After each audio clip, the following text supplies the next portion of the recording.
गजर हरिनामाचा उत्सव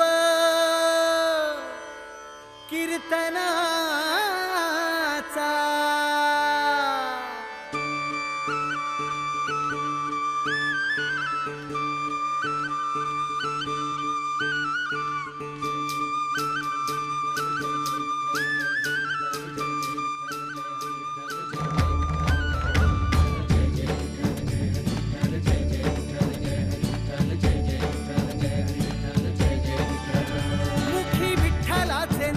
जाऊ देवाची ये द्वारी चढे कीर्तनाचा रंग घडे आनंदवारी आनंदवारी आनंदवारी आनंदवारी हो आनंदवारी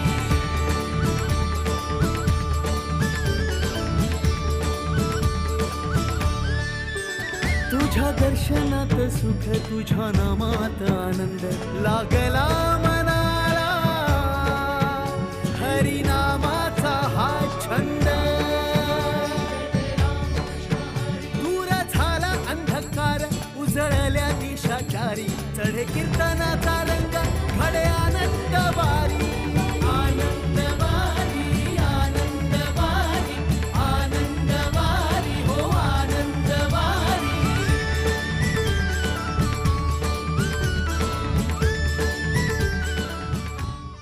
na na na na na na na na na na na na na na na na na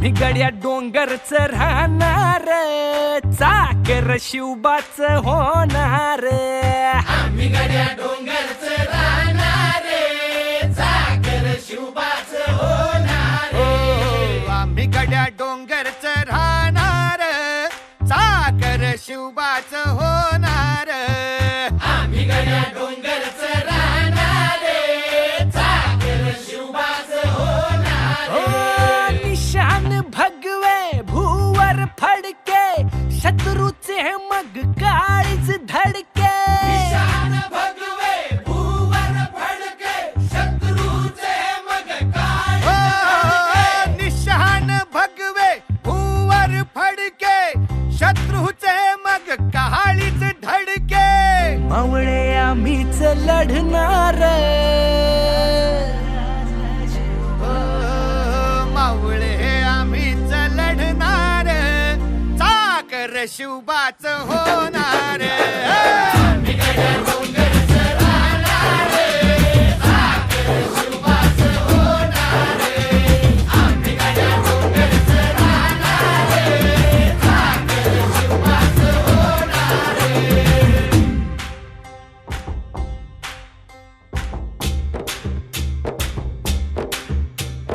Tanaji होता वीरच मोठा लढता लढता पडला पठ्ठा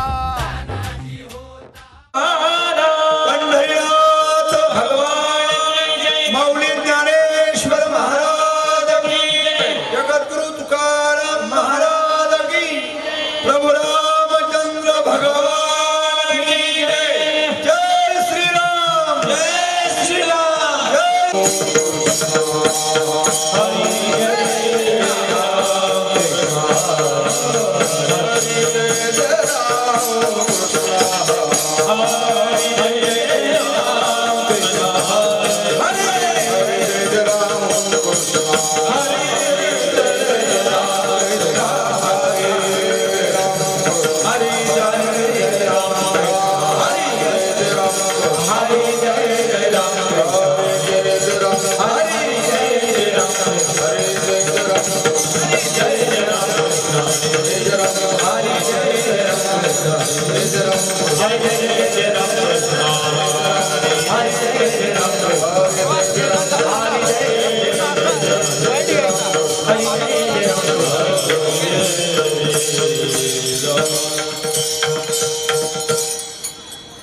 सुंदर ते ध्यान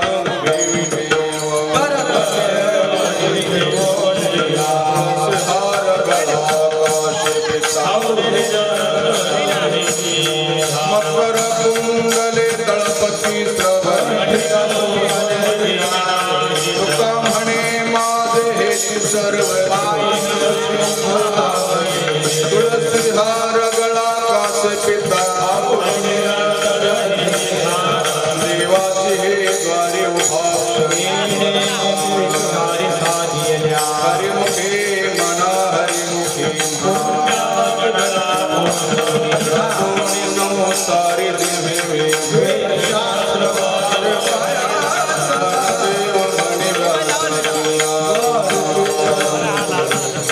हरिमुखे मना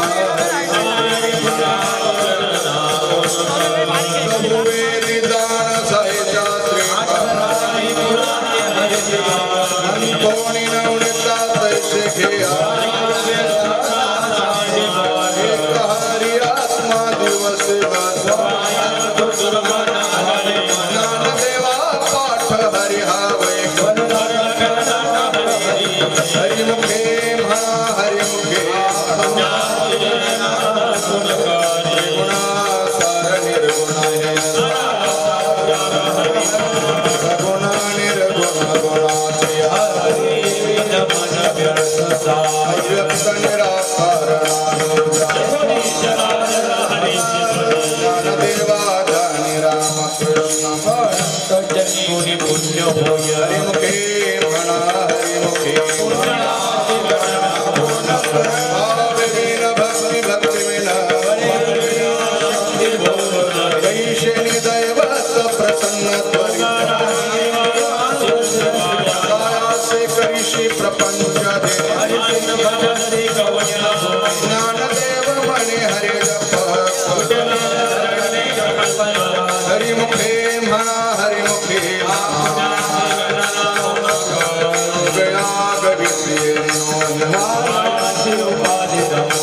ज्ञानदेव सांगे दृष्टांता हरिमुखे म्हणा हरिमुखे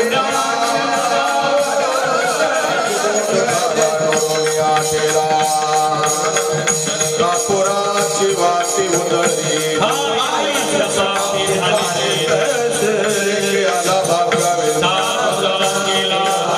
ज्ञानदेवा बोली संगती हरिमुखे म्हणा पर्वताप्रमाणे पातक कर नाही जास्ती भक्ती तो पतित अनंत वाचाल परळते ज्ञानदेवा प्रमाण आत्महानी हरिमुखे म्हणा हरिमुखे संगती मनोमार्गपती रामकृष्ण वाचा भाव नाम साधते साध नामामृत गोडी वैष्णवाला उच्चार प्रल्हाद ज्ञानदेव म्हणे नाम हे हरिमुखे म्हणा हरिमुखे म्हणा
कृष्ण हरी जय जय राम कृष्ण हरी जय जय राम कृष्ण हरी जय जय राम कृष्ण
त्रिवेणी संगमे नाना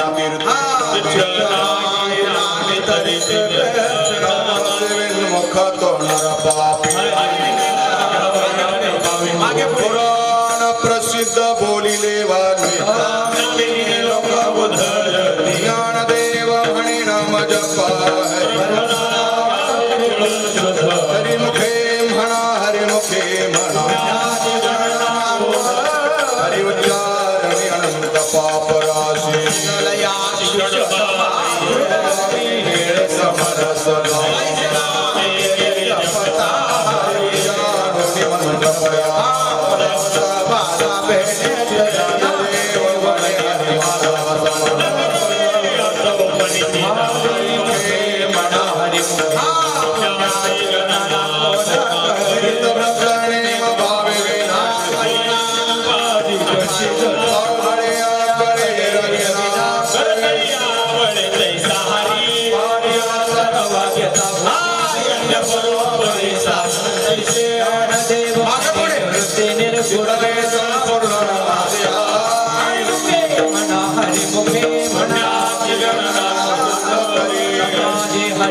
समरस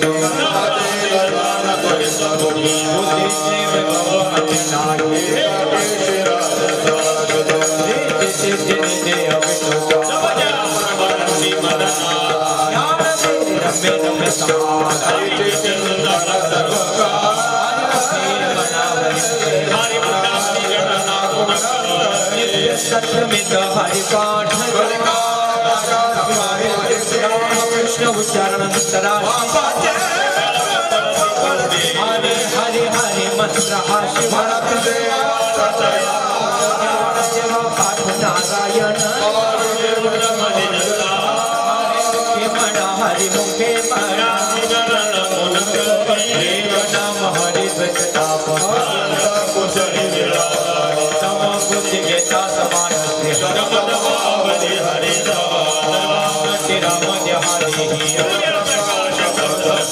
ज्ञान देव हरि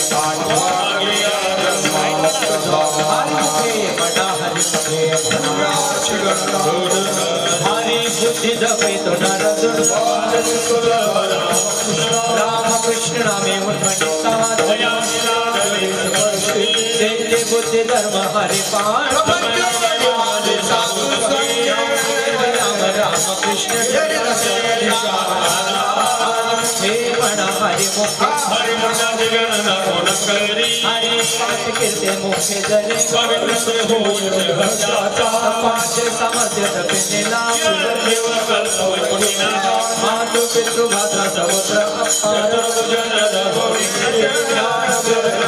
देवाला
Hare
उभं राहा पायात चप्पल असेल तर काढा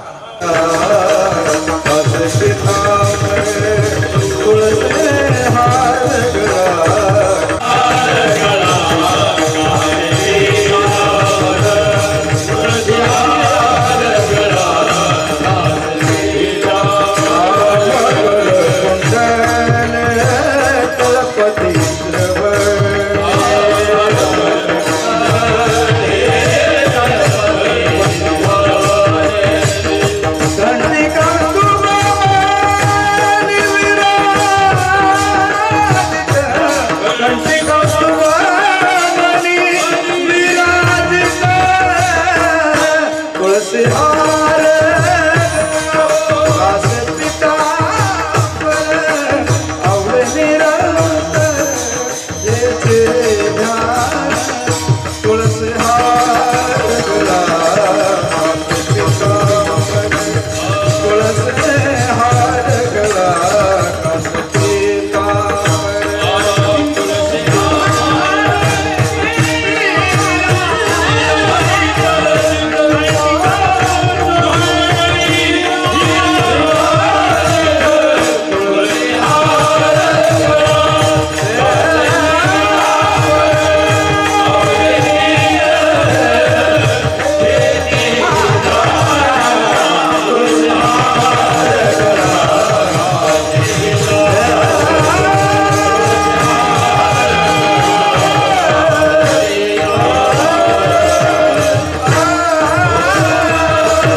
आपल्या नाशिक जिल्ह्याचे पालकमंत्री माननीय आमदार दादाभाऊ भुसे यांना मी सपत्नीक या ठिकाणी आमंत्रित करतो. सौ अनिताताई भुसे आणि माननीय आमदार दादाभाऊ भुसे यांनी व्यासमंचावर यायचंय. त्यांच्या शुभ हस्ते महाराजांचं संतपूजन संपन्न होत आहे. माननीय आमदार दादाभाऊ भुसे संपूर्ण जिल्ह्याचं डोळ्याचं पारणं फिरणारा असा सुंदर आणि नयनरम्य असा सोहळा आज या ठिकाणी उपस्थित आदरणीय हरिभक्तपरायण गुंडा महाराज संस्थानाचे प्रमुख. वादनं बंद करा भाऊ, तुतारी बंद करा. पॅसेज मधली मंडळी कमी होऊन जा, समोरची पॅसेजची मंडळी बाजूला. हरिभक्तपरायण उमेश महाराज दसरथे यांच्या माध्यमातून महाराजांचं आगमन या ठिकाणी झालंय आणि आपल्या मालेगावकरांचं खऱ्या अर्थाने आज सार्थक झालंय. माननीय आमदार दादाभाऊ भुसे यांना मी विनंती करतो, मालेगाव तालुका सत्ता समितीच्या वतीने आपण महाराजांना सन्मानित करावं. सौ अनिताताई भुसे यांना मी विनंती करतो की आपण या कार्यक्रमात सहभागी व्हावं.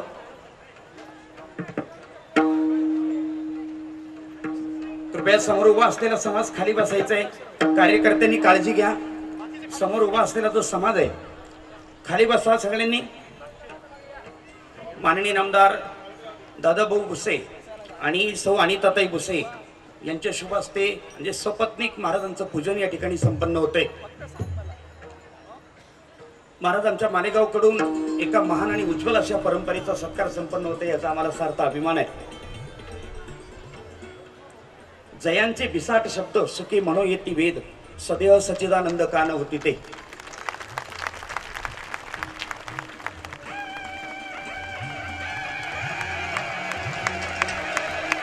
देव तुकाराम प्रभू रामचंद्र भगवान की जय.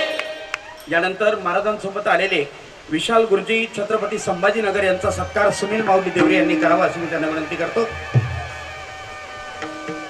सन्मान चिन्ह द्या लवकर. सुनील माऊली देवरे विशाल महाराज गुरुजींचा सन्मान करतील.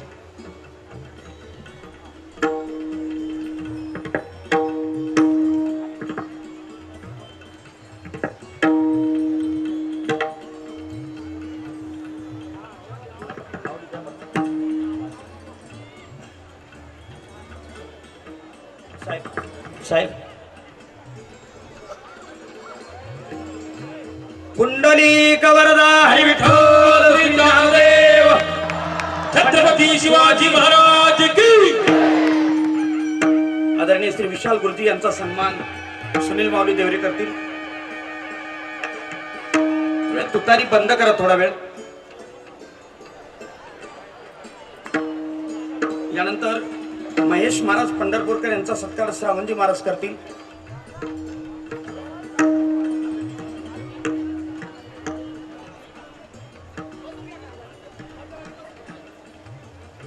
आदरणीय उमेशजी महाराज ज्यांच्या माध्यमातून महाराजांचं खरं येणं झालं त्यांचाही सन्मान मधुकर माऊलींनी करावा अशी मी त्यांना विनंती करतो.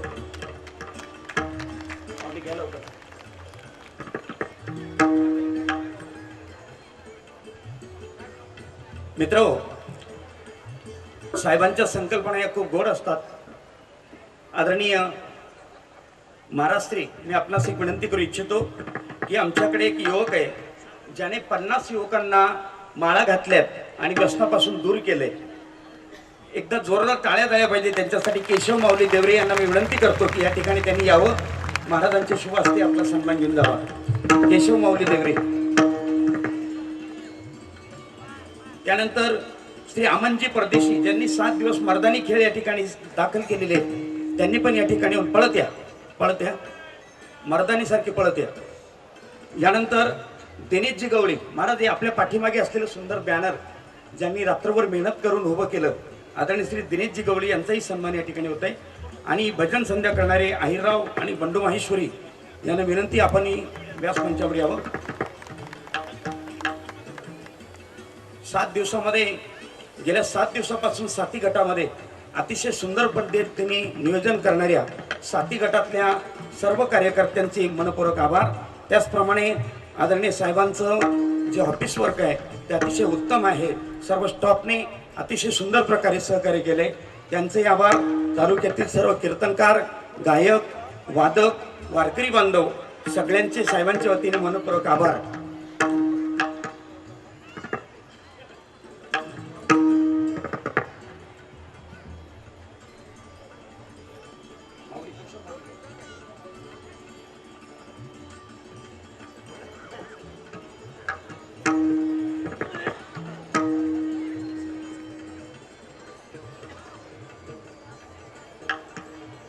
कीर्तनाला प्रारंभ होतोय. कार्यकर्त्यांना विनंती आहे, समोर अण्णा ही समोरची मंडळी खाली बसवायची. देवरे अण्णा, समोरची मंडळी खाली बसवायची.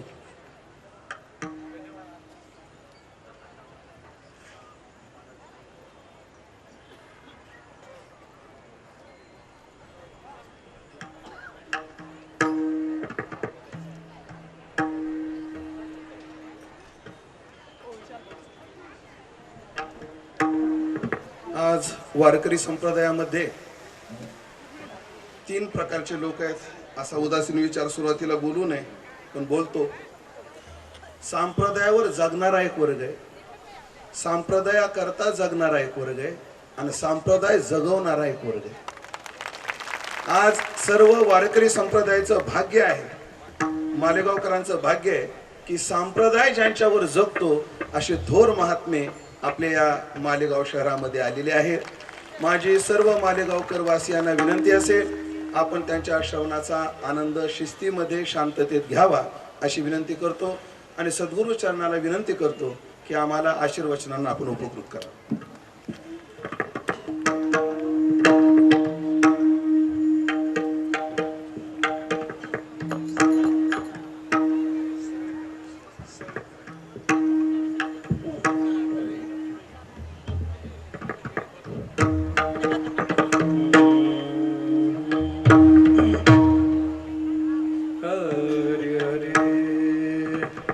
रामकृष्ण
संतांचे उपकार काय सांगू आता संतांचे उपकार मज निरंतर जागविते काय द्यावे त्यासी भावे उतराई ठेविता हा पायी जीव थोडा सहज बोलणे हित उपदेश करुणी सायास शिकविते काय द्यावे त्यासी भावे उतराई ठेविता हा पायी जीव थोडा तुका म्हणे वत्स धेनुवेचे चित्ते तुका म्हणे वत्स धेनुवेचे चित्ते तैसे मज येते सांभाळित काय द्यावे त्यासी भावे उतराई ठेवित हा पायी जीव थोडा विठ्ठल विठ्ठल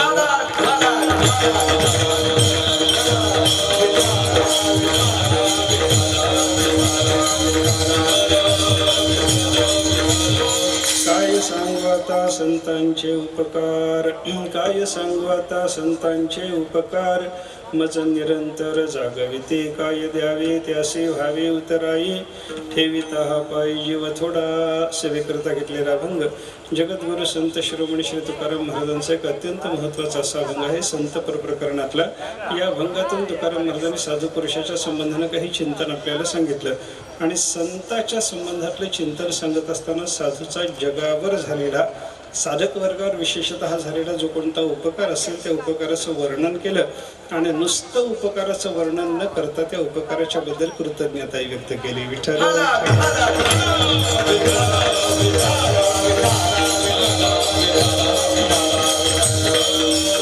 संताचे राष्ट्रपुरुषाचे आपल्यावर जे काही उपकार असतात त्या उपकाराचं स्मरण करणं हे प्रत्येकाचं कर्तव्य असतं आणि त्याच भावनेतून याही समारंभाची योजना आहे असं मला वाटलं म्हणून या अभंगाचा विचार थोडासा करण्याचं मी मनापासून ठरवलं बरं का काय आहे साधू पुरुषाचे जसे उपकार असतात तसे अनेक महापुरुषाचे आपल्यावर उपकार आहेत या ठिकाणी चालू असलेला हा जो समारंभ आहे या समारंभात 3 महापुरुषाच्या स्मरणाचा विचार आहे एक मर्यादा पुरुषोत्तम रामचंद्र प्रभू आहे दुसरे मर्यादा पुरुषोत्तम निवृत्तीनाथ महाराज आहेत आणि तिसरे मर्यादा पुरुषोत्तम छत्रपती शिवाजी महाराज आहेत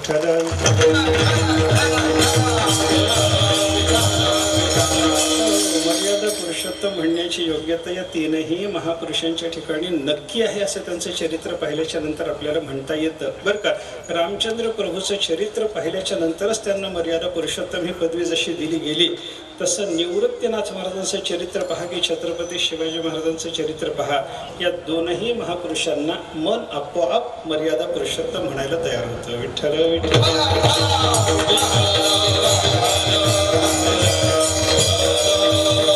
पुरुषोत्तम शब्दाचा अर्थ काय करायचा याच्याबद्दल आपण गीतेतला विचार जर पाहिला तर 15व्या अध्यायामध्ये भगवंतांनी पुरुषोत्तमाचा विचार आपल्याला सांगितलेला आहे 3 प्रकारच्या पुरुषाचे चिंतन भगवान 15व्या अध्यायामध्ये आपल्याला सांगतात त्या 3 प्रकारच्या पुरुषाचं नाव सांगत असताना भगवंतांनी सांगितलं एकाला क्षर पुरुष म्हणा एकाला अक्षर पुरुष म्हणा एकाला पुरुषोत्तम म्हणा अशा पद्धतीचा विचार भगवंतांनी सांगितलेला आहे त्या 3 पुरुषाचा विचार सांगत असताना त्यांची लक्षणं भगवंतांनी काय सांगितली क्षर सर्वाणि भूतानि सगळ्याच्या सगळ्या भूतांच्या बद्दल जीव मात्राच्या बद्दल जर विचार केला तर सगळेच्या सगळे जीव नाश पावणारे असल्यामुळे यांना क्षर म्हणा आणि या क्षर पुरुषामध्ये एक अक्षर पुरुष आहे ज्याला कुटस्थ असं म्हणतात त्या कुटस्थ वेदांतामध्ये ज्याला कुटस्थ असं म्हणलेलं आहे म्हणजे सगळ्या नाशिवंत पदार्थामध्ये असलेला अविनाशी अविकारी असा जो आत्मा नावाचा पदार्थ आहे त्याला उद्देशून अक्षर पुरुष अशा पद्धतीची योजना अशा शब्दाची योजना शास्त्रकारांनी केलेली आपल्याला पाहायला सापडते आणि या क्षर आणि अक्षर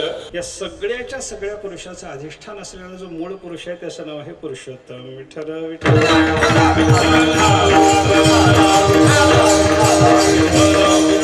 उत्तम पुरुषस्त्वन्यः परमात्मेत्युदाहृतः भगवंताची भाषा आहे परमात्मा ज्याला म्हणतात त्याला पुरुषोत्तम असं म्हणतात बरं का त्या पुरुषोत्तमाचा विचार करत असताना ते पुरुषोत्तमत्व म्हणजे पुरुषामध्ये उत्तमत्व सर्व पुरुषामधले जे उत्तमत्व आपल्याला पाहायला सापडतं ना त्या पुरुषामधल्या उत्तमत्वाचा विचार करत असताना अनेक क्षेत्रातलं पुरुषाचं उत्तमत्व आपल्याला पाहायला सापडतं त्याच्यात सर्व शास्त्र मर्यादा सर्व व्यवहार नीतीच्या मर्यादा सांभाळण्याची ज्याची क्षमता आहे आणि ते शिकवण्याची ज्याची क्षमता आहे त्याला मर्यादा पुरुषोत्तम म्हणतात विठ्ठल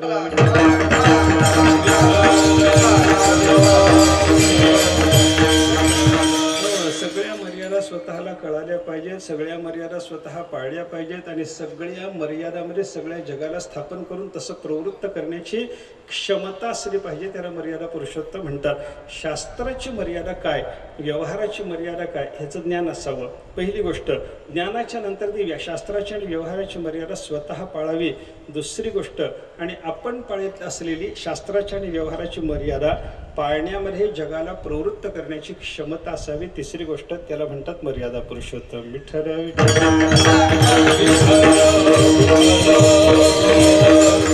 आणि या तीन निकषावर ठरणारे जे मर्यादा पुरुषोत्तमत्व आहे, ज्यांच्या स्मरणाच्या निमित्तानं आपण समारंभ साजरा करतो आहोत ना, त्या तीनही महापुरुषांच्या ठिकाणी या तीनही निकषाचं मर्यादा पुरुषोत्तमत्व होतं.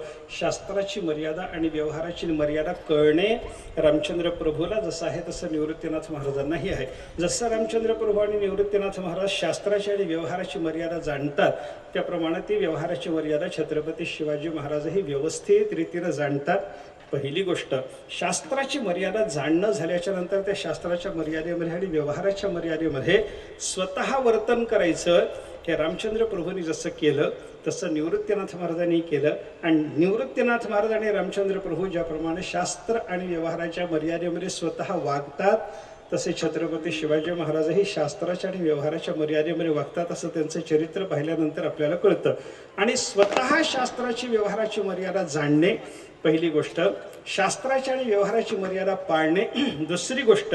हे आपल्या जीवनाच्या मध्ये उतरवून दाखवल्याच्या नंतर, शास्त्र आणि व्यवहार दोन्ही गोष्टी आपल्या जीवनामध्ये उतरवून दाखवल्याच्या नंतर सगळ्या जगाला शास्त्राची मर्यादा पाळायला लावणे आणि सगळ्या जगाला व्यवहाराची मर्यादा पाळायला लावणे अशी शिकवण देण्याची क्षमता या रामचंद्र प्रभूच्या ठिकाणी ही आहे, निवृत्तीनाथ महाराजांच्या ठिकाणी आहे आणि छत्रपती शिवाजी महाराजांच्याही ठिकाणी आहे. म्हणून यांना तिघांनाही मी मर्यादा पुरुषोत्तम म्हणतो. विठ्ठल विठ्ठल.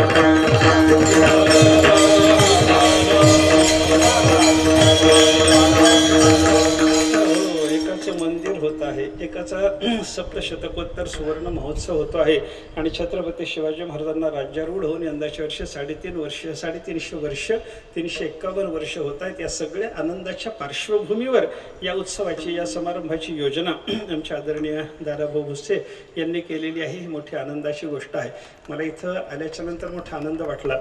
एवढा मोठा समारंभ, एवढी मोठी संख्या राजकारणाच्या निमित्तानं गोळा करणं हा भाग वेगळा आहे आणि एवढी मोठी संख्या धर्मकारणासाठी म्हणून निर्माण करणं हे मोठं भाग्याचं आहे. म्हटलं का, संप्रदायाचं काहीतरी कार्य व्हावं, धर्माचं काहीतरी कार्य व्हावं, लोकांना सन्नीतीचं सदाचाराचं वळण लागावं, याच्याकरता एवढी संख्या जमा करायची, त्यांना प्रबोधन करण्याचा खटाटोप करायचा आणि तोही राजवैभवात करायचा, हे मोठ्या आनंदाचं आहे.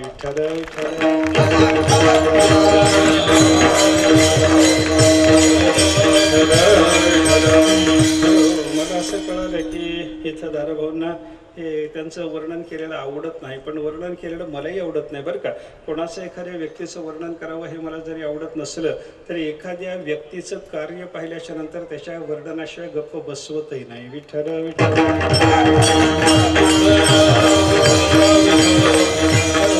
कार्य नसणारी माणसं स्वतःचं वर्णन करून घेतात आणि कार्य नसणारी माणसं स्वतःचं वर्णन करू नका म्हणतात. ते वर्णन करू नका जरी म्हणत असले तरी त्याचं वर्णन केल्याशिवाय कोणी सज्जन राहतच नसतो. विठ्ठल.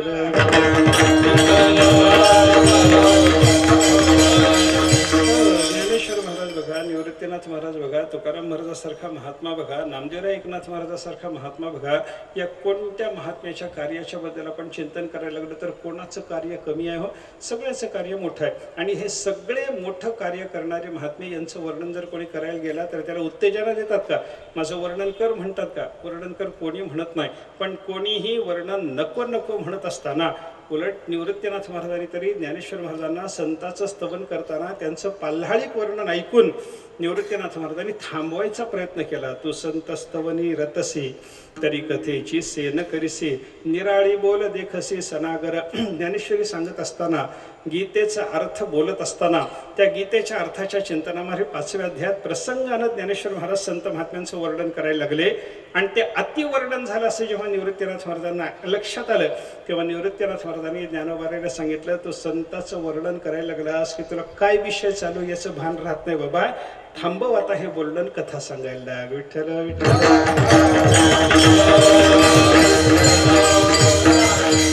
याचा अर्थ काय झाला, साधू पुरुषाच्या समोर बसून साधू पुरुषाचं केलेलं वर्णन संतांना आवडत नाही.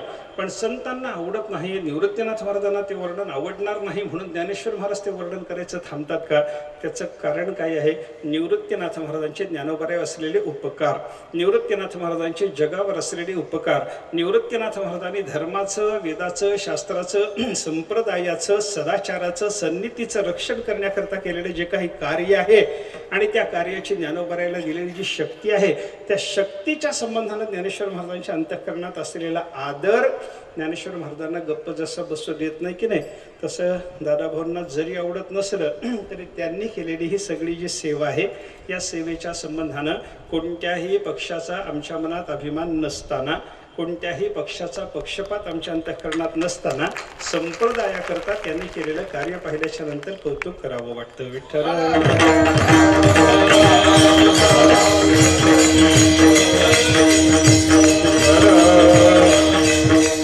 कारण आम्ही राजकारणाची माणसं नसून आम्ही परमार्थाची माणसं आहोत.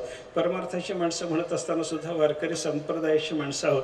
वारकरी संप्रदायाचं कार्य करणं आणि ते कार्य करणाऱ्या माणसाचं कौतुक करणं, हा आमचं काम करण्याकरता कोणी आम्हाला जर मदत करत असेल, आमचंच काम समांतर पद्धतीनं अजून कोणी करत असेल किंवा आम्ही जे काम करायला पाहिजे ते काम आमच्यापेक्षा वैभवानं जर कोणी करत असेल तर त्याचं वर्णन आम्ही केलं तर काही चुकत नाही. विठ्ठल.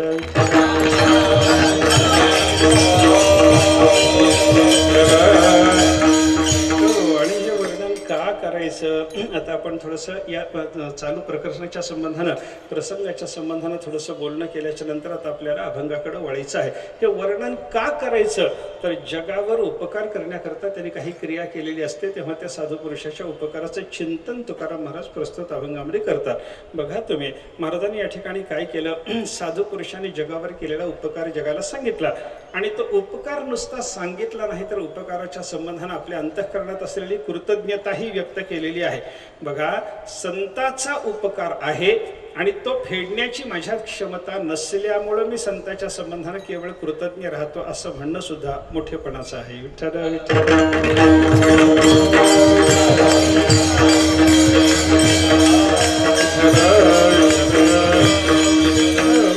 500 वर्षापर्यंत रामचंद्र प्रभूच्या मंदिराची प्रतीक्षा आपल्या अंतःकरणामध्ये होती.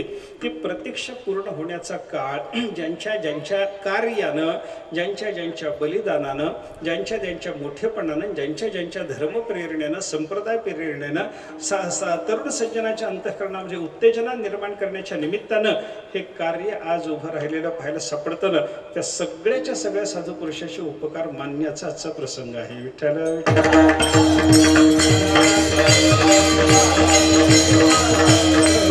एक जण कोणीतरी उठतो आणि रामचंद्र प्रभूचं मंदिर उभं करतो असं हे घडलेलं नाही.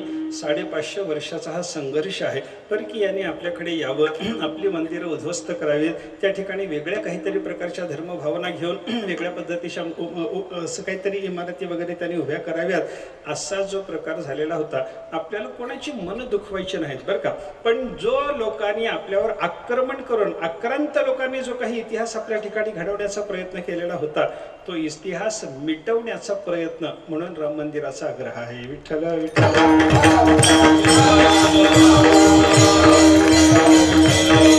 कोणाचीही धर्मभावना दुखवण्याचा याच्यामध्ये विचार नाही, कोणाचीही सामाजिक बांधिलकी दुखवण्याचा याच्यामध्ये विचार नाही.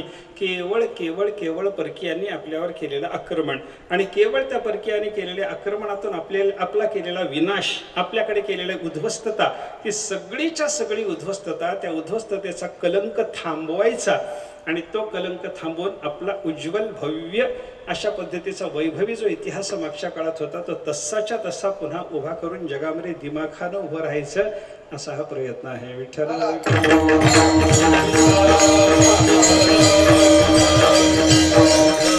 मग या प्रयत्नामध्ये त्याच्यामध्ये 3.5 लाख लोकांचं बलिदान आजपर्यंत गेलं. त्या सगळ्याच्या सगळ्या महात्म्यांच्या संबंधानं कृतज्ञता व्यक्त करण्याच्या निमित्तानं असे प्रसंग असतात बरं का. आपला हा कार्यक्रम हे केवळ काहीतरी तालुक्यामध्ये उपक्रम करायचा आहे म्हणून केलेला उपक्रम नसून याला रामचंद्र प्रभूच्या मंदिराच्या उभारण्याची जी पार्श्वभूमी दिली गेली ना त्याच्यामध्ये हा हेतू आहे. त्या सगळ्याच्या सगळ्या आजपर्यंत बलिदान करणाऱ्या महापुरुषांच्या संबंधानं त्यांच्या उपकाराचं स्मरण करावं, त्यांच्या संबंधानं कृतज्ञतेची भावना व्यक्त करावी. ज्या ज्या लोकांनी प्रेरणा दिली त्या लोकांचे उपकार मानावेत. ज्या ज्या लोकांनी आपल्याला उत्तेजना दिली, ज्या ज्या लोकांनी कार्य प्रवृत्त केलं आणि अशा पद्धतीचं कार्य आज घडवून जगाच्या समोर उभं करण्याचा प्रयत्न केला त्या सगळ्या लोकांच्या संबंधानं आपल्या अंतःकरणात जी कृतज्ञतेची भावना आहे ती व्यक्त करावी. हा एकमेव नम्र उद्देश एवढ्या मोठ्या कार्यक्रमात आहे. विठ्ठल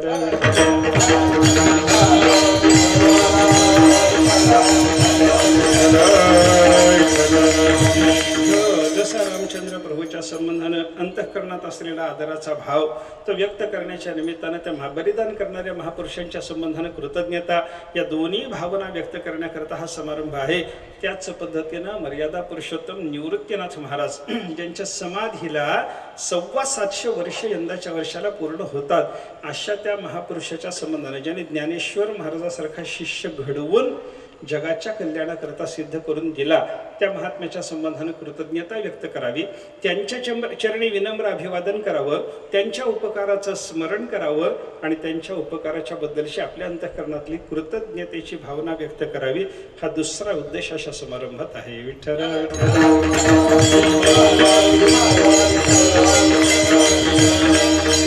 आणि तिसरा उद्देश म्हणजे छत्रपती शिवाजी महाराजांच्या राज्यारोहणाला 350 वर्ष झाली, 351 वर्ष झाली. शिवाजी महाराजासारखा राजा होणे नाही. रामचंद्र प्रभूचं राज्य जसं रामराज्य म्हणूनच प्रसिद्ध आहे तसं शिवाजी महाराजांचं राज्य सुद्धा तसं शिवाजी महाराजांचं राज्य म्हणूनच ते प्रसिद्ध असावं अशा पद्धतीचं आहे. रामचंद्र प्रभूच्या राज्याला दुसरी उपमा देता येत नाही तशी छत्रपती शिवाजी महाराजांच्या राज्याला सुद्धा दुसरी उपमा देता येत नाही. दिली तर रामाच्या राज्याची, नाहीतर दुसरी कोणतीही उपमा त्यांच्या राज्याला आपल्याला देता येणार नाही. असं सुंदर सुशासन जगाला देणारे एक महापुरुष राजे म्हणजे शिवाजी महाराज आहेत. विठ्ठल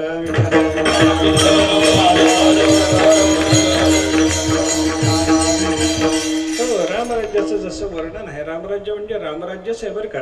रामराज्याला दुसरी उपमा देता येत नाही. एक कथा सांगतात पहा रामराज्याच्या संदर्भानं. एकदा काय झालं म्हणे, तो भोजराजा नावाचा जो राजा होऊन गेला, कालिदास वगैरे त्याच्याकडे दरबारामध्ये होते ना विद्वान लोक, असा तो भोजराजा, त्याचा दरबार भरलेला.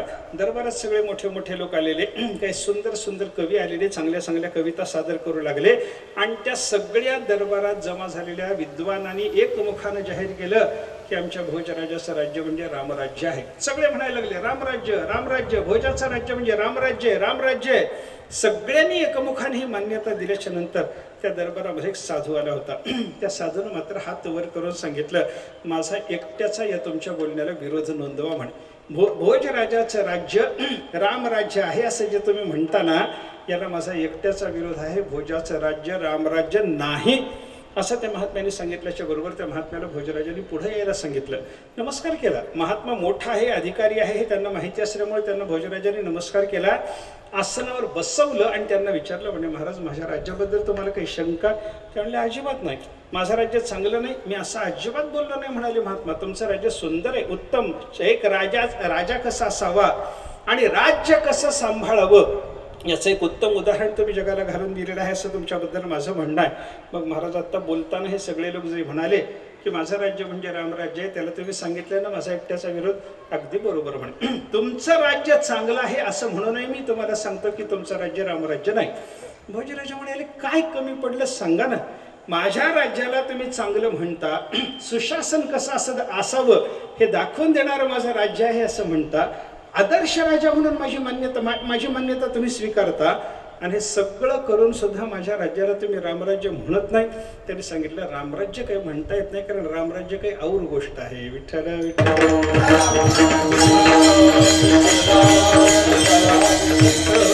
कसं आहे रामराज्य तुम्हाला जर बघायचं असलं तर माझ्याबरोबर चला. तुमच्या राज्यात आणि रामराज्यात काय भेद आहे, फरक कोणता आहे मी तुम्हाला दाखवून देतो. उद्या माझ्याबरोबर चला.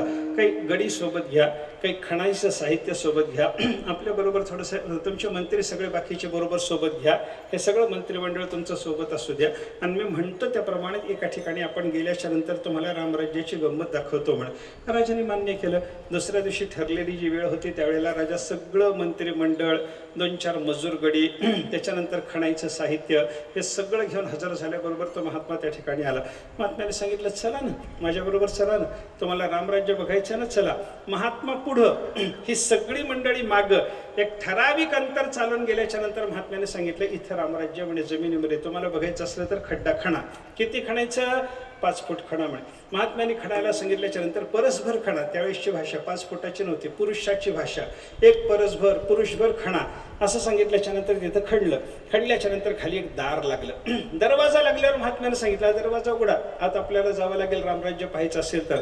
दरवाजा उघडला. उघडल्याच्या नंतर आतून प्रकाश यायला लागला. महात्म्याने सांगितलं आज चला ना रामराज्य पाहायचं असेल तर. सगळे म्हणले महाराज आमची छाती नाही, तुम्ही पुढं, आम्ही मागे येतो म्हणे तुमच्या. त्या महात्म्याला पुढं केलं. हे सगळे लोक राजासहित त्याच्या मागे गेले आणि थोडंसं अंतर चालून त्या गुहेमध्ये गेल्याच्या नंतर एक मोठी अशी सोन्याची परात ठेवलेली, त्याच्यात भरून हिरे होते. आणि महात्म्यानं सांगितलं ही रामराज्यातली परात आहे, हे हिरे सगळे रामराज्यातले आहेत, तुम्हाला हे दाखवायला आणलं. आता हे रामराज्य हे कसं काय म्हणे, इथं कसं काय आली ही परात? त्याने चौकशी केल्याच्या नंतर राजाला त्या महात्म्यानं सांगितलं रामाचं राज्य चालू असताना एका शेतकऱ्याने त्याचं शेत नांगरताना त्याच्या शेतात नांगराच्या फाळाला लागून हे सगळे हिरे बाहेर आले. ही परात तिथंच होती, हे हिरे तिथंच होते. जमिनीतून हे बाहेर आलं सगळं धन. आणि हे सगळं धन जमिनीतून प्राप्त झाल्याच्या नंतर जे जमिनीतून प्राप्त होतं ते राजाच्या मालकीचं असतं. या भावनेनं शेतकऱ्यानं ते सगळेच्या सगळं रामचंद्र प्रभूच्या दरबारात आणलं. देवाला ते समर्पण केलं. देवाला सांगितलं हे तुमचं आहे, हे सगळ्याच्या सगळं जमिनीत प्राप्त झालेलं असल्यामुळं राजाच्या मालकीचं असतं म्हणून मी हे तुम्हाला समर्पण करायला लागलो, हे घ्या देवा. रामचंद्र प्रभूने त्या शेतकऱ्याचं कौतुक केलं. माझ्या राज्यातला एक शेतकरी ज्याच्या शेतामध्ये हे लागलेलं धन कोणालाही माहिती नाही, असं हे धन घेऊन हा माझ्याकडे येतो आणि जमिनीत प्राप्त झालेलं धन राजाचं असतं म्हणून मला समर्पण करतो. किती प्रामाणिक आहे म्हणे. त्याचं कौतुक केलं, त्याचा सन्मान केला. आणि रामचंद्र प्रभूंनी आपल्या कोषाध्यक्षाला सांगितलं आपल्या खजिन्यामध्ये जमा करा. त्यानं सांगितलं खजिन्यात जागा नाही म्हणे. परातभर हिरे ठेवायला खजिन्यात जागा नाही. प्रभू तुमचा खजिना असल्यामुळं तुमचा खजिना एवढा भरलेला आहे की त्याच्यात मोहरी सुद्धा ठेवता येत नाही. विठ्ठल विठ्ठल.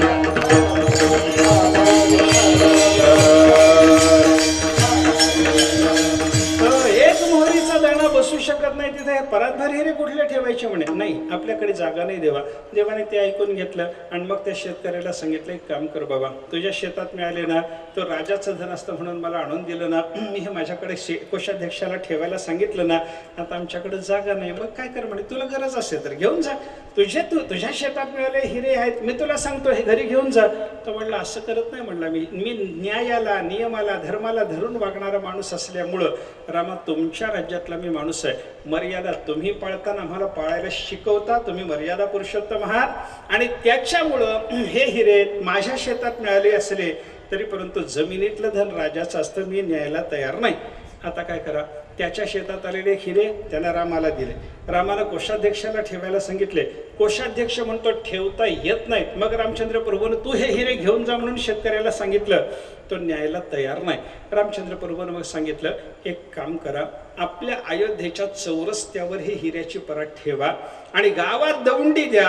आपल्या राज्यात ज्याला कोणाला द्रव्याची गरज असेल त्यानं हे हिरे न्यावेत. आणि 8 दिवसाच्या नंतर रामचंद्र प्रभूनं सांगितलं सेवकांना ती परत पाहून या बरं. देवाला येऊन सगळ्याच्या सगळ्या सेवकांनी सांगितलं देवा एकही हिरा परातीतला हल्ला नाही. मग रामचंद्र प्रभूनं सांगितलं ज्याच्या शेतात मिळाले त्याला गरज नाही, कोशात ठेवायला जागा नाही, चव्हाट्यावर ठेवून हे हिरे घेऊन जा म्हणून सांगितलं तर माझ्या राज्यातला कोणी न्यायला तयार नाही. मग काय करा, कुठंतरी गुप्त रूपाने हे धन ठेवा असं रामचंद्र प्रभूनं सांगितल्याच्या नंतर ही गुहा निर्माण करण्यात आली आणि इथं हे द्रव्य ठेवलं. अशा पद्धतीने हे द्रव्य या ठिकाणी आलं, हे रामराज्य. आता बाहेर चला म्हणे. आता बाहेर चला, तुमचं राज्य कसं तुम्हाला दाखवतो राज्य म्हणे. असं म्हणून त्या भोजराजाला त्या महात्म्यानं बाहेर यायला सांगितलं. मग काय झालं, पहिल्यांदा महात्मा परातीच्या भोवताली फिरून बाहेर निघाला. मागून राजा, मागून सगळे प्रधान मंत्री सगळे मागून मागून यायला लागले. सगळे त्या गुहेच्या बाहेर आल्याच्या नंतर गुहेचा दरवाजा बंद झाला आणि बंद केल्याच्या नंतर वरी आल्याच्या नंतर सगळ्याच्या सगळ्या लोकांना त्या साधूनं रामचंद्र प्रभूचं तुम्ही राज्य पाहिलं ना असं विचारलं. हो हो हो, फार छान फार छान, न्यायाचं राज्य, असं सगळे कौतुकानं बोलत असताना भोजराजाला त्या साधूनं सांगितलं, पाहिलं रामराज्य पाहिलं, आता तुमचं राज्य बघायचं म्हणे. या सगळ्या मंत्र्याचे खिशे तपासा म्हणे एकदा, यांचे खिशे तपासा. आणि ते खिशे जेव्हा तपासायला सांगितले ना, काय झालं होतं, त्या परातीच्या भोवतालून साधू पुढं सरकला, रसारूच्या पुढं पुढं राजा पुढं सरकला आणि प्रधानापासून बाकीचे सगळे बाहेर येता येता 4-2 मुठीत येतील जेवढे खिशात घालूनच आलेले होते. हे दाखवल्याच्या नंतर त्या महात्म्याला सांगितलं, ते रामराज्य आणि हे भोजाचं राज्य. विठ्ठल विठ्ठल.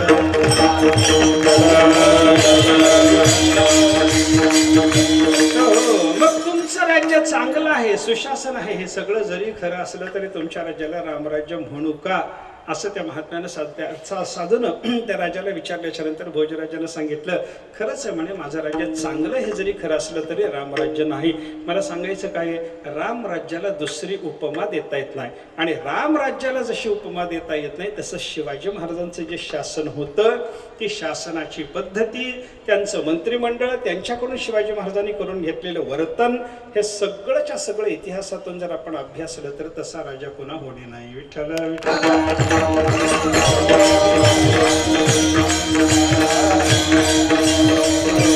ज्यांनी धर्म जिवंत ठेवण्याकरता कार्य केलं, ज्यांनी महापुरुषांना जिवंत ठेवण्याकरता कार्य केलं, हा अशा त्या शिवाजी महाराजांसारख्या साधू पुरुषाचं सुद्धा आपल्याला स्मरण झालं पाहिजे. त्या निमित्तानं हा प्रसंग आहे असं जर म्हणलं तर या तीनही मर्यादा पुरुषोत्तमाच्या संबंधानं त्यांचं स्मरण करावं, त्यांच्या उपकाराचं स्मरण करावं आणि त्यांच्याबद्दल कृतज्ञता व्यक्त करावी. म्हणून हा उत्सव जर असेल तर साधू पुरुषाच्या उपकाराचं तुकाराम महाराज जे वर्णन करतात तो अभंग आपण सेवेला घेतला, हे उचित झालं असं मला वाटतं. महाराजांनी संताचा जगावर झालेला उपकार काय, पहिल्या चरणातून त्याचं वर्णन. काय सांगू आता संतांचे उपकार, काय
सांगू आता संतांचे उपकार.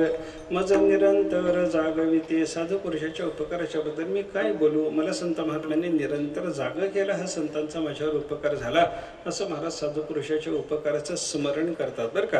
आता महाराजांनी या ठिकाणी उपकाराचं चिंतन मांडलेलं असल्यामुळं उपकाराच्या संबंधाने विचार करताना माझ्यासमोर 3 मुद्दे आहेत. पहिला मुद्दा आहे उपकार कशाला म्हणायचं, दुसरा मुद्दा माझ्या समोरचा आहे या उपकाराला संसार किंवा परमार्थामध्ये काय फल आहे, आणि तिसरा मुद्दा माझ्या समोरचा आहे या उपकारामध्ये काही प्रकार आहेत का. विठ्ठल विठ्ठल.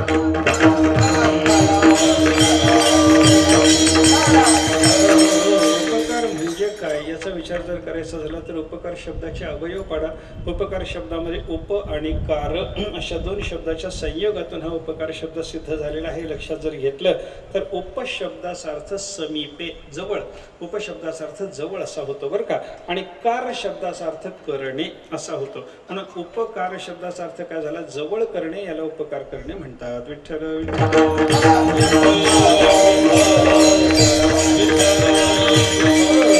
उपकार म्हणजे काय या मुद्द्याचा माझा विचार झाला. आता या उपकाराच्या बद्दल विचार करायचा जर झाला तर उपकारात एक प्रकार आहेत का, हा एक माझा मुद्दा होता. त्याच्याबद्दल विचार करायचा जर झाला तर हे जे जवळ करणं आहे ना, हे जवळ करणं कोणाच्या जवळ करणं, त्या संबंधातला विचार केला की माझ्या दुसऱ्या प्रश्नाचं उत्तर आपल्याला मिळून जातं. कोणाच्या जवळ करणे? जवळ करण्याचा प्रकार जर आपण पाहिला तर देवाच्याही जवळ केलं जातं आणि संसाराच्या जवळही केलं जातं. काही लोक असे असतात की ते आपल्याला संसाराच्या जवळ करतात आणि साधू पुरुषाचा विचार जर केला तर ते केवळ देवाच्या जवळ करतात. विठ्ठल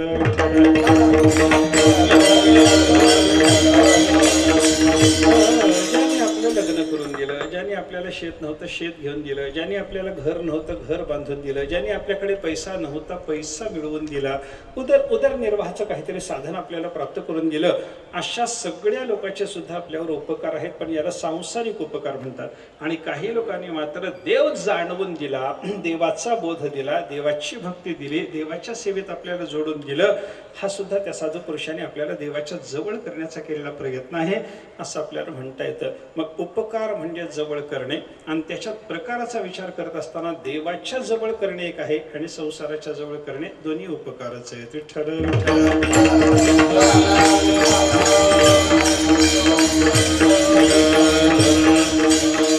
आता संसाराच्या जवळ ज्यांनी केलं त्यांचा उपकार नाशिवंत असल्यामुळे तो खरा नाही. खरा उपकार कोणता?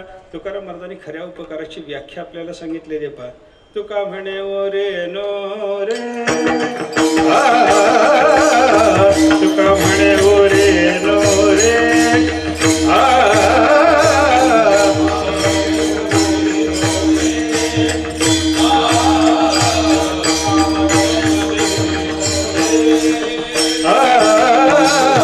तुका म्हणे ओ रे नो रे,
खरे उपकार. तुकोबारांनी सांगितलं की बाबा खरे उपकार कोणाचे आहे तर ज्याच्या उपकार करण्यातून कोणत्याही प्रकारची उरी आपल्या ठिकाणी उरत नाही.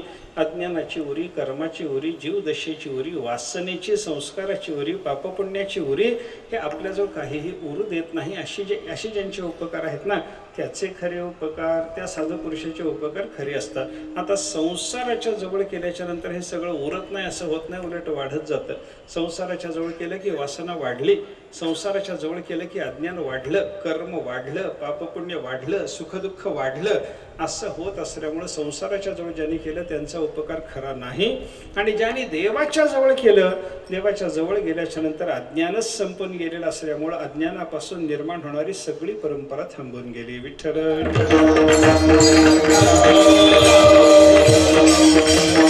अज्ञान गेलं की वासना संपली, कर्म संपलं, संस्कार संपले, पापपुण्य संपलं, सुखदुःख संपलं, देहाला येणं संपलं, जन्म मरण संपलं, सगळं सगळं संपून टाकणारी अशी उपकाराची स्थिती साधू पुरुषाची आपल्याला पाहायला सापडते. उरी नुरे कोणत्याही प्रकारची उरी उरू देत नाही असा जो महात्मा असतो त्याचे खरे उपकार, त्या महापुरुषाचे जे उपकार आहेत ते खरे उपकार असं तुकाराम महाराज सांगतात. याचा अर्थ काय झाला? उपकाराच्या प्रकाराचा विचार जर करायचा झाला तर खरा आणि खोटा, देवाच्या जवळ करण्याचा उपकार आणि संसाराच्या जवळ करण्याचा उपकार, असा खरा आणि खोटा असा दोन प्रकारचा उपकार आपल्याला पाहायला सापडतो. माझा तिसरा मुद्दा आहे, उपकाराला काही फल आहे का? उपकाराच्या फलाचा विचार करा. कारण काहीही करा म्हणल्याच्या नंतर मनुष्य हे करतो, पण हे करण्याने मला काय मिळणार आहे असं लगेच विचारणार की नाही? अरे एखाद्या माणसाला मजुरीला जर आपण एक दिवसभर माझ्याकडे ये म्हणून सांगितलं तर तो मजूर कामावर येत असताना आपल्याला म्हणतो, महाराज मी रिकामाच आहे हो, आज तुमच्याकडे मी कामाला यायला तयारच आहे हो, पण मला काम झाल्याच्या नंतर मजुरी म्हणून काय देणार सांगा, काय मजुरी देता सांगा. असं म्हणल्याच्या नंतर त्याला सांगावं लागतं, काहीतरी मजुरी दिली पाहिजे, दिलेली मजुरी त्याला मान्य झाली पाहिजे, परवडली पाहिजे, तर तो येतो. नाहीतर मजुरी थोडी देऊन काम भरपूर करून घेतलं, आवळा देऊन कोहळा जर काढून घेण्याचा प्रकार मनुष्य करायला लागला तर कोणी कामाला यायला तयार होत नाही.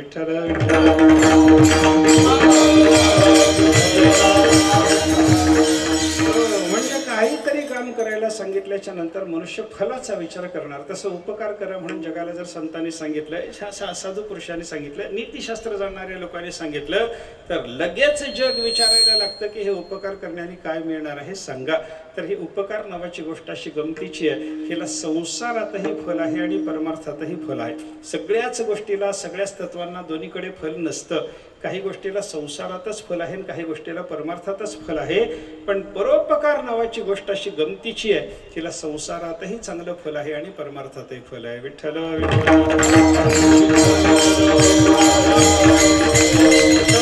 परोपकार करणाऱ्या माणसाला संसाराच्या दृष्टीनं काय फल प्राप्त होतं याचा विचार करा. माणसाला जो नावलौकिक मिळतो की नाही, कीर्ती नावाचं जे फल प्राप्त होतं की नाही, ते परोपकारानंच मिळतं. आपल्याजवळ काहीतरी चांगली गोष्ट भरपूर प्रमाणात आहे, एवढ्यावरून माणसाचा नावलौकिक होत नाही. आपल्याजवळ असलेली महत्वाची गोष्ट सत्तत्व हे जगावर उपकार करण्याकरता खर्च केलं तरच माणसाचा नावलौकिक होतो. विठ्ठल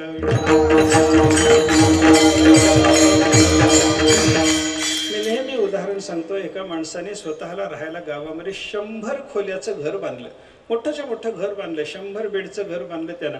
एवढं मोठं घर, आता ते 2 BHK काहीतरी म्हणतात, त्याच्यामध्ये न बसणारा असा हा घराचा प्रकार मी आपल्याला सांगायला लागलो बरं का. ते 100 खोल्याचं घर त्यानं बांधलं.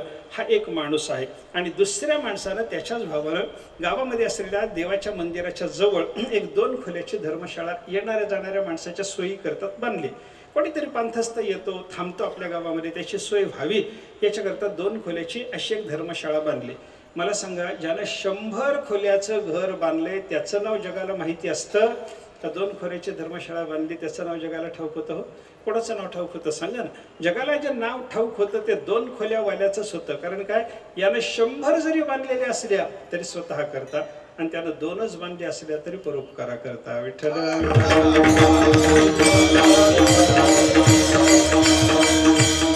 याचा अर्थ काय झाला? आपल्याकडे भरभरून पैसा आहे म्हणून नावलौकिक होतं असं नाही. आपल्याजवळ असलेला पैसा परोपकाराकरता खर्च केला त्याचं नाव होतं. जगामध्ये श्रीमंत लोक थोडी आहेत का? हो, अनेक लोक. आजपर्यंत श्रीमंत माणसं थोडी जगामध्ये झाली का? अनेक लोक झाले. पण जगामध्ये मनुष्याला श्रीमंत मनुष्याचं नाव आठवा भेटत परोपकार कर असं कसं सांगतात? त्याचं उत्तर असं आहे, ज्याला परोपकार म्हणजे परोपकाराच्या योगानं देवाचा साक्षात्कार व्हावा, भगवंताचं दर्शन व्हावं बरं का. घडे ज्या उपकार भूतांचे हे दया,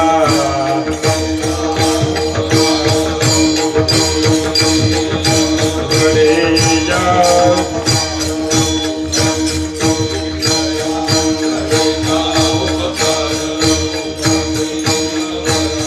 आत्मस्थिती तया अंगे वसे, आत्मस्थिती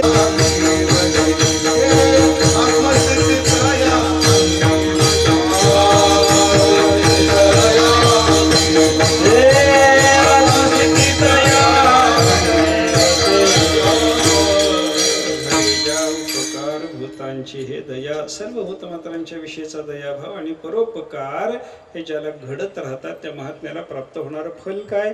आत्मस्थिती तया अंगी वसे, त्याच्या ठिकाणी आत्मभाव राहतो, त्याला देवाचा साक्षात्कार होतो, आत्मत्वानं देव त्याला कळतो, देवाचं दर्शन त्याला प्राप्त होतं. हे जर परोपकाराचं फल असेल तर परमार्थातही परोपकार महत्वाचा आहे. संसारातही परोपकाराला फल आहे आणि परमार्थातही परोपकाराला फल आहे. म्हणून प्रत्येक माणसाच्या जीवनामध्ये परोपकार असला पाहिजे असा शास्त्रकाराचा आग्रह आहे. आपल्या प्रत्येकाच्या जीवनात परोपकार असावा आणि साधू पुरुषाचा तरी अवतारच परोपकार करताय बरं का. येथे उपकार असावा, येथे उपकार असावा, येथे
महापुरुषाला वैकुंठ धामात घर आहे, परमात्मा स्वरूपात ज्या महात्म्यांचे राहणं आहे, हे संत महात्मे जगाच्या गर्दीमध्ये धक्काधक्कीमध्ये कशा करता येतात याचा विचार महाराजांनी सांगितला. येथे उपकारासाठी आले, या ठिकाणी जगामध्ये संत महात्मे तुमच्या आमच्यावर उपकार करण्याकरता येतात.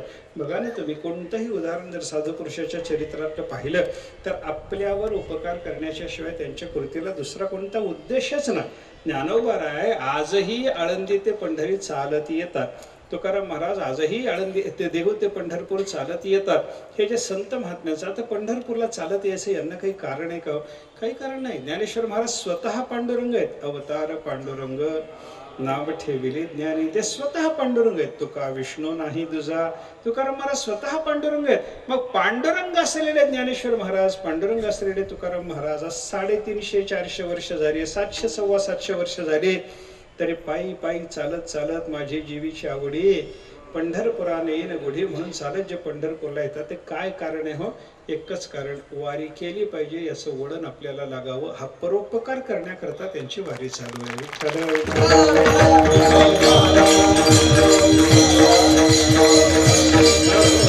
त्या साधू पुरुषाला कोणत्या साधनाची गरज नसते. त्यांना नाम जपाची गरज नाही, त्यांना एकादशीची गरज नाही, त्यांना नित्य नियमाची गरज नाही. कारण काय? पूजा ध्यान जप त्यासी नाही, त्यांच्याकरता कोणतंही बंधन नाही. पण कोणतंही बंधन नसताना हे संत महात्मे सगळ्या बंधनात जे वागत असतात ना, त्याचं एकमेव कारण ही बंधनं पाळली पाहिजे, त्याचं जगाला वळण लागलं पाहिजे. कारण यद्यदाचरति श्रेष्ठः तत्तदेवेतरो जनः सयत् प्रमाणं कुरुते लोकस्तदनुवर्तते. येथ वडील जे जे करीते तया नाम धर्म ठेविते, ते चियर अनुष्ठिते सामान्य सकळ. मोठ्या माणसाचं वर्तन पाहून सामान्य माणसाची वागायची प्रवृत्ती असते. हा विचार लक्षात घेऊन ज्ञानोबाराय तुकोबारायासारखा महात्मा आमच्याकडे पाहून जग वागतं हे जाणून जगाला वळण लागण्याकरता म्हणून सगळे नियम पाळून असतात. हा परोपकाराचा उद्देश आहे. विठ्ठल म्हणजे साधूचं येणं परोपकारा करता, जगणं परोपकारा करता, देहाला कष्ट देणं देह कष्टविते परोपकारे, परोपकारा करता सगळ्याच्या सगळं जीवन संतांनी वाहिलेलं असतं. असा साधू पुरुषाचा उपकार आहे, उपकार आहे, उपकार आहे. अनेक वेळेला तुकाराम महाराज जेव्हा बोलले तेव्हा काही साधकांनी धैर्य करून तुकाराम महाराजाला जाऊन विचारलं, महाराज संताचा उपकार आहे म्हणता, काय उपकार सांगा ना. मग महाराज म्हणायला लागले, काय सांगू आता संताचे उपकार, तुम्ही सांगा म्हणता बाबा नो, पण काय सांगू, सांगता येत नाही. सांगता येत नाही. का सांगता येत नाही? वाणीच्या मर्यादेच्या पलीकडचा साधूचा उपकार आहे. विठ्ठल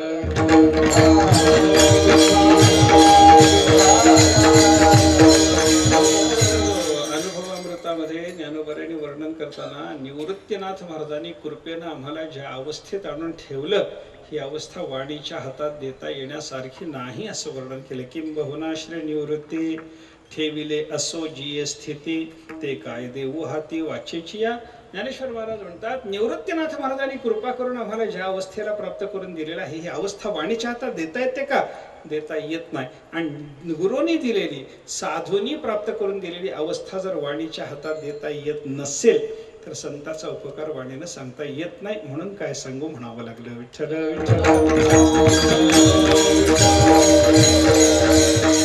साधूच्या उपकाराचा अनुभव घेता येतो पण त्याच्याबद्दल बोलता येत नाही. जगामध्ये 2-3 प्रकारच्या वस्तू असतात बरं का. एक वस्तू अशी आहे की तिच्याबद्दल फक्त बोलता येतं, अनुभव कोणालाही घेता येत नाही. एक वस्तूचा प्रकार असा आहे त्याचा अनुभवही घेता येतो आणि त्याच्याबद्दल बोलताही येतं.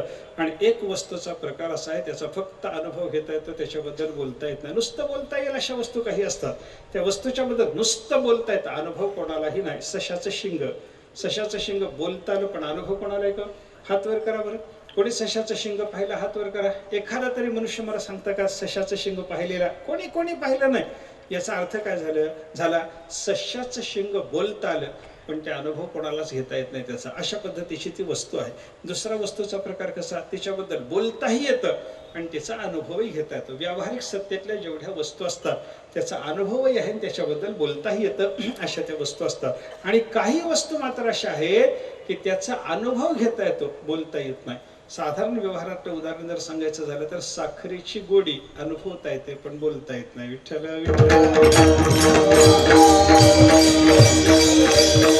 एखादा माणूस साखर खात असला आणि बाजूला येऊन माणूस त्याला विचारायला लागला, काय रे बाबा काय खातोस? तो म्हणतो साखर. उत्तर आलं. किती आहे? त्यालाही उत्तर देता येतं. 100 ग्रॅम आहे, 50 ग्रॅम आहे, काहीतरी त्याला उत्तर देता आलं. कशी आहे? गोड आहे, हेही उत्तर देता आलं. आणि किती गोड आहे असं म्हणल्याच्या नंतर उत्तर थांबलं. मग तो मनुष्य शहाणा असला तर काय करतो, आपल्या हातातल्या मुठभर साखरेतून एक चिमूटभर साखर त्याला देतो आणि म्हणतो, खाऊन बघ तुला कळेल किती गोड आहे. याचा अर्थ काय झाला, साखरेची गोडी अनुभवता येते पण बोलून दाखवता येत नाही. साधूचा उपकार साखरेच्या गोडीसारखा असल्यामुळे तो अनुभवता येतो, बोलून दाखवता येत नाही. म्हणून महाराजाला म्हणावं लागलं, काय सांगू आता संतांचे उपकार.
पान्हा आमच्यावर सोडला ना, तुकाराम महाराज म्हणतात, तो पान्हा प्राशन केल्याच्या नंतर तुका ठेला मौन याचे. आम्ही मौन राहिलो, आम्हाला बोलता येत नाही, ती अवस्था वाणीच्या हातात देता येत नाही. असं असल्यामुळे साधू पुरुषाचा उपकार आहे तो अनुभवता येतो पण त्याचं वर्णन करता येत नाही. या भावनेनं तुकाराम महाराज म्हणाले, काय सांगू आता संतांचे उपकार. पण काय सांगू आता संतांचे उपकार म्हणून तुकाराम महाराज जेव्हा बोलायला लागले, साधकाचं समाधान होईना. साधकाने विचारलं, महाराज तुम्ही जर नाही सांगितलं तर आम्हाला साधूचे उपकार कळायचे कसे? याच्याकरता काहीतरी त्या संतांच्या उपकाराचं वर्णन करा. त्याला उत्तर देताना महाराजांनी सांगितलं, मज निरंतर जागविते. साधू पुरुषांनी मला जाग दिली असं महाराज म्हणतात. हे संतांनी दिलेली जी जागृती आहे ही ज्ञानाच्या क्षेत्रातली ही आहे, ही धर्माच्या क्षेत्रातली ही आहे, ही समाजाच्या सगळ्या नियमाच्या क्षेत्रातली सुद्धा जाग साधू पुरुषांनी आपल्याला दिलेली आहे. असं संत महात्मे जाग करतात, सर्व क्षेत्रातली जाग आपल्याला देतात. हा संताचा जो उपकार आहे, या उपकाराच्या बदली त्यांना काही देता येत नाही. महाराज दुसऱ्या चरणात सांगतात, काय द्यावे त्याची, काय द्यावे त्याची, काय द्यावे त्याची भावे पुतराई.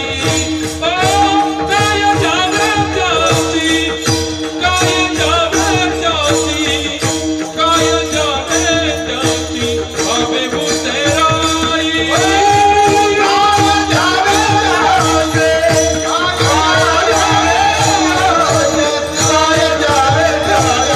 वावे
संतांचे उपकार.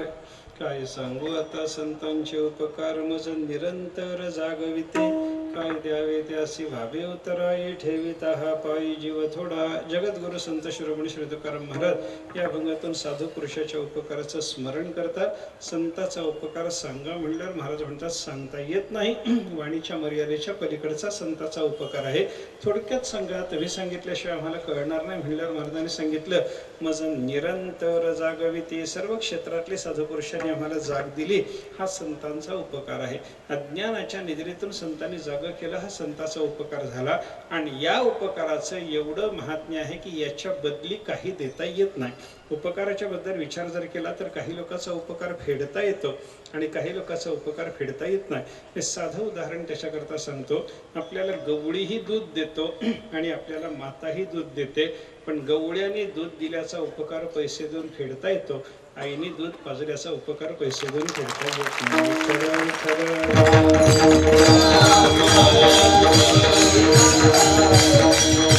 बाकीच्या लोकांचा उपकार फेडण्यासारखा गवळ्याच्या दुधासारखा असतो आणि साधू पुरुषाचा उपकार म्हणाल तर मातेच्या दुधासारखा तो उपकार आहे.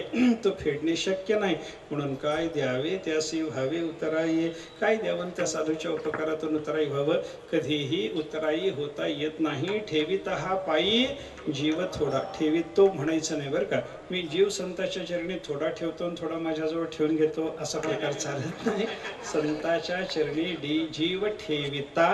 तो जीव ठेवला, जरी संतांच्या चरणी आपण जीव समर्पण केला, जीवासारखी मोठी वस्तू तर आपल्याजवळ दुसरी कोणती नाही, तो जीवही समर्पण करून संतांच्या उपकाराच्या बदल्यात थोडा पडतो. विठ्ठल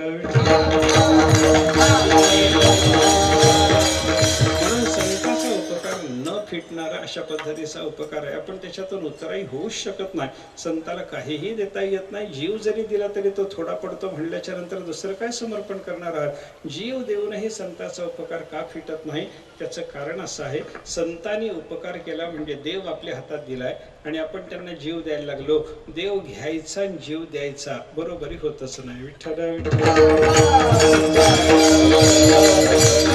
व्यापक वस्तू घ्यायची, परिच्छिन्न वस्तू द्यायची, उपाधी रहित वस्तू घ्यायची आणि उपाधी संपन्न वस्तू त्यांना समर्पण करायची बरोबरी होत नाही. म्हणून त्यांच्या चरणी जीव जरी समर्पण केला तरी तो थोडा पडतो असं महाराजांनी वर्णन केलं बरं का. आता हे अज्ञानाच्या निद्रेतून जाग करण्याकरता संत महात्म्यांच्याकडे काय प्रकार आहेत. महाराज तिसऱ्या चरणात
सायास शिकविते. अज्ञानाच्या निद्रेतून जाग करण्याकरता संत महात्मे आपल्याला हिताचा उपदेश करतात.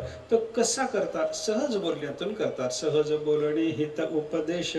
सहज बोलण्यातून साधू पुरुष हिताचा उपदेश करतात. साधूच्या सहज गोष्टी जरी ऐकल्या तरी आपल्या अंतःकरणात परमार्थ दृढ होतो. निळोबारांनी सांगितले ना आपल्याला बरं का, सहज त्यांच्या ऐकता गोष्टी परमार्थ पोटी दृढावे.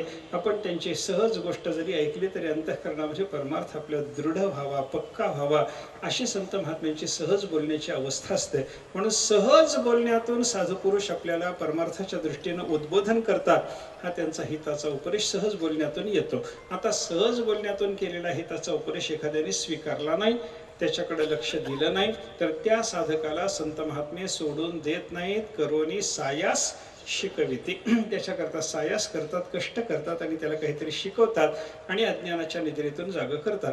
असे संत महात्मे अज्ञानाच्या निद्रेतून जाग करण्याकरता सहजचा एक मार्ग आणि कष्टाचा एक मार्ग असे दोन मार्ग अवलंबून साधकाला अज्ञानाच्या निद्रेतून जाग करण्याचा प्रयत्न करतात.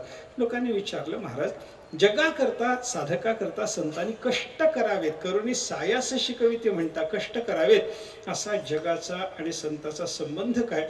तर तो माय लेकराचा संबंध आहे. हे वत्स आणि धेनूच्या दृष्टांतातून महाराज शेवटच्या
शिकवण्याचा साधूंचा प्रयत्न असतो. तो कशा करता एवढा काय संतांचा जगाचा संबंध आला?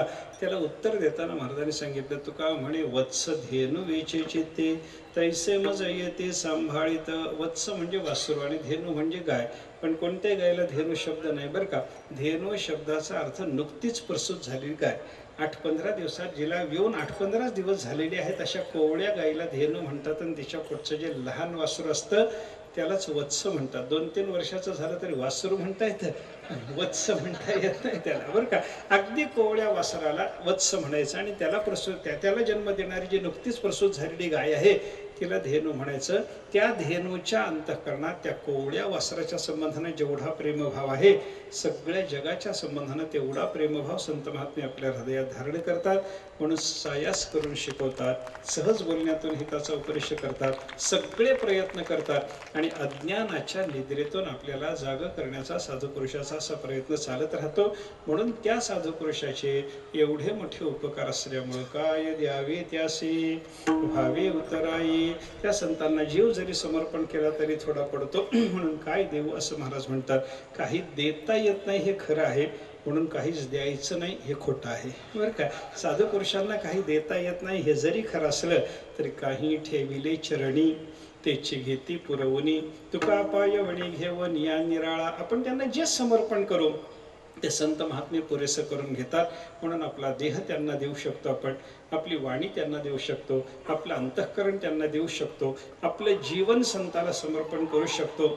असं काहीतरी आपण संतांना समर्पण करावं आणि जगामध्ये पुन्हा एकदा धर्मस्थापना व्हावी, पुन्हा एकदा रामराज्य यावं, पुन्हा एकदा निवृत्तीनाथासारखा महात्मा जगामध्ये अवतीर्ण व्हावा आणि पुन्हा स्वतः छत्रपती शिवाजी महाराजांसारख्या साधू पुरुषांनी येऊन जगामध्ये धर्माची पताका पुन्हा एकदा फडकवावी. अशा पद्धतीचं कार्य त्या महापुरुषांनी करण्याकरता उद्युक्त व्हावं.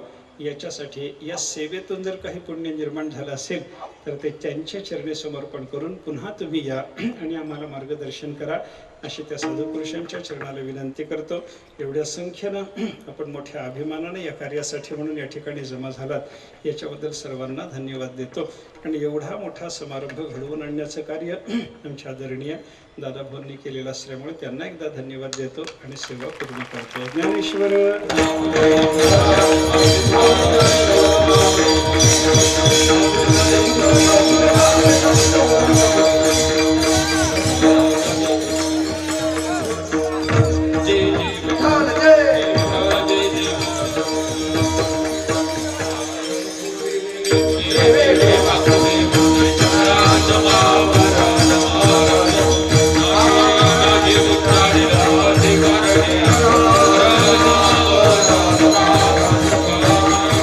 म्हणे ज्ञानेश्वरा कृपाया